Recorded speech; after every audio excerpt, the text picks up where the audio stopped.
जिसे सबने कमजोर समझा था, अब वही औरत अपने बच्चों, अपने प्यार और अपनी बेगुनाही के लिए ऐसा कदम उठाने वाली है जो सबकी सोच से परे है।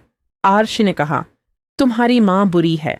जब खुद का बेटा किसी और की बातों में आकर अपनी माँ को गलत ठहराने लगे तो समझ लीजिए किसी ने साजिश की बुनियाद बहुत गहरी रखी है। अर्शी अब पूरी तरह से लक्ष्मी पर से भरोसा खो चुका है। उसे यकीन हो चला है कि उसकी माँ की मौत की वजह कोई और नहीं बल्कि लक्ष्मी ही है। लेकिन हकीकत क्या है? हकीकत ये है कि इसी मौके का फायदा उठा रही है मलिष्का। वो धीरे धीरे आर्शी के करीब जा रही है और उसकी भावनाओं को हथियार बनाकर उसके बच्चों तक पहुंच रही है। अनुष्का और किरण की चाल, रिश्ते तोड़ने की साजिश। जहां एक तरफ किरण खुश है कि अर्शी और लक्ष्मी अलग हो चुके हैं, वहीं अनुष्का ये सोच रही है कि अब वो आसानी से आयुष का प्यार पा सकती है। पर क्या वाकई ऐसा होगा?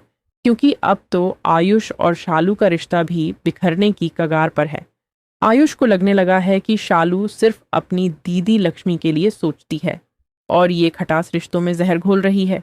जेल से बाहर आएगी लक्ष्मी, लेकिन अब वो पुरानी लक्ष्मी नहीं होगी।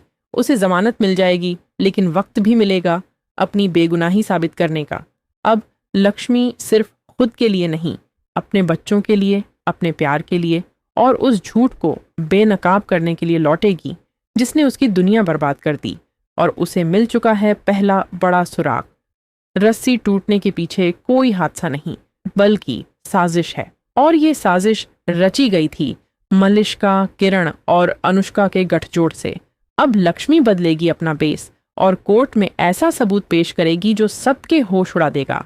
मलिष्का का काला सच, मलिष्का और बलविंदर के रिश्ते की सच्चाई। बलविंदर है उस बच्चे का बाप। किरण अपनी बेटी से कुछ भी करवा सकती है और जो भी इस सच्चाई के करीब आया उसे रास्ते से हटाने की कोशिश की गई। लक्ष्मी अब ये सारा सच सबके सामने रखने वाली है और इस बार ये सिर्फ लड़ाई नहीं होगी, ये जंग होगी इंसाफ की। अब बारी आपकी है। क्या लक्ष्मी जीत पाएगी ये केस? क्या आर्शी को सच्चाई का पता चलेगा? क्या अनुष्का और किरण बेनकाब होंगी? कमेंट करें, शेयर करें और जुड़े रहें ऐसे ही टीवी के धमाकेदार ट्विस्ट्स के लिए सिर्फ और सिर्फ आपके अपने चैनल टेली इन्फॉर्मेशन पर।